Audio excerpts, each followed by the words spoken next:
Bonjour à tous et bienvenue dans ce nouveau cours en vidéo. Au programme aujourd'hui, la démarche marketing est-elle indispensable pour réussir sur le marché? Alors pour commencer, mettons-nous d'accord sur ce qu'est le marketing.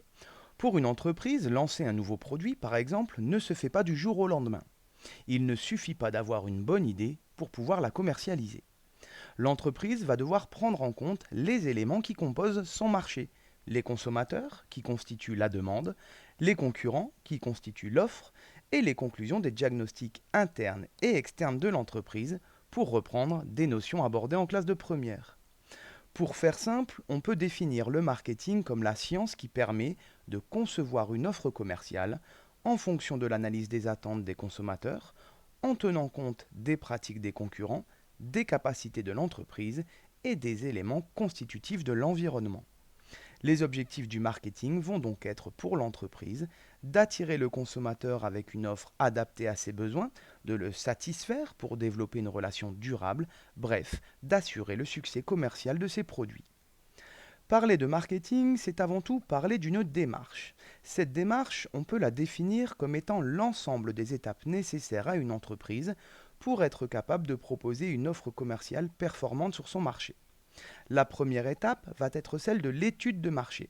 C'est une étape tellement importante qu'elle constitue à elle seule une branche entière du marketing, le marketing d'études. L'étape suivante consiste pour l'entreprise à segmenter la clientèle, c'est-à-dire à faire des groupes de consommateurs ayant des attentes similaires. On parle de segment de clientèle. L'entreprise choisira ensuite à quel segment, au singulier ou au pluriel, elle va vouloir adresser son offre commerciale. C'est la phase de ciblage.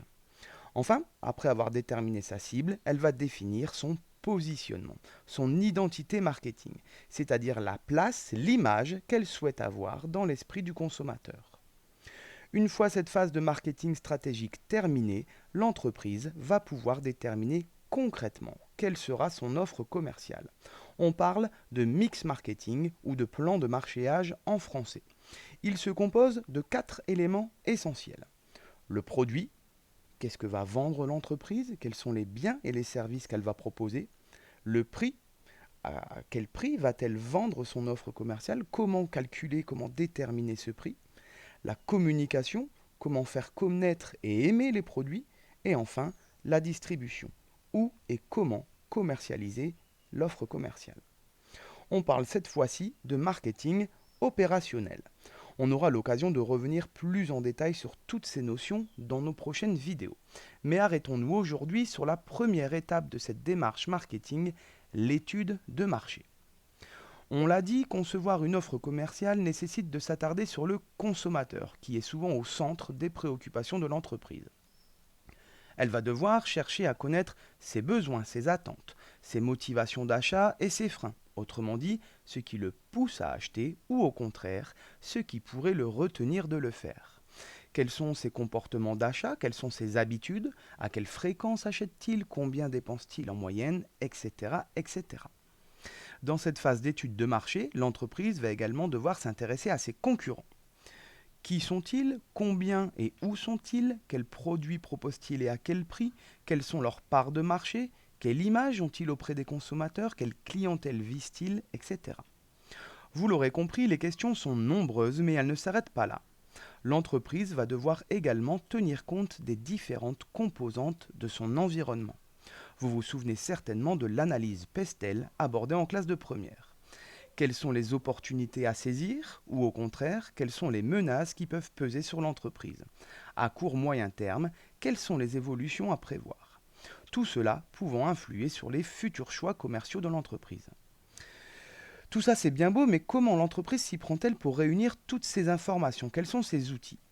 Eh bien, elle va pouvoir utiliser Internet, où des études sont déjà publiées, notamment par des organismes officiels tels que l'INSEE, les chambres de commerce et d'industrie par exemple. Elle va pouvoir utiliser la presse, généraliste ou spécialisée. Elle va pouvoir réaliser des sondages, des réunions de consommateurs, des tests de produits ou encore explorer ses propres bases de données clients et ses statistiques de vente. Mais aujourd'hui, à l'ère du tout numérique, l'ensemble des données digitales, des données personnelles que l'on génère en naviguant sur le web, est une mine d'informations pour les entreprises. C'est ce qu'on appelle le big data. pas étonnant que parmi les plus grandes entreprises du monde, on retrouve Facebook, Google, Apple. Avons-nous seulement conscience de la connaissance qu'elles ont de nous? Pas si sûr. Bref, on l'a vu, le marketing, c'est avant tout une démarche. Mais on distingue tout de même trois approches différentes. L'approche réactive, l'approche médiatrice, on parle aussi de co-création, et l'approche créative. La différence réside dans ce que l'entreprise va mettre au centre de son approche. Dans l'approche réactive, l'entreprise place le consommateur au centre de ses préoccupations. Elle va étudier son marché pour déterminer ses attentes et concevoir une offre commerciale qui répond aux besoins exprimés. On dit que l'entreprise réagit à la demande. Dans l'approche médiatrice, l'entreprise va un peu plus loin dans cette logique. Le consommateur va être invité à co-créer l'offre commerciale. Il va être associé aux différentes étapes de la création du mix marketing. Ces deux premières approches correspondent à un marketing de la demande.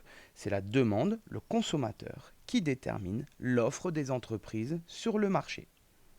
La troisième approche est radicalement différente. C'est le produit, cette fois-ci, qui est au centre des préoccupations et non plus le consommateur. L'entreprise crée une offre innovante, novatrice.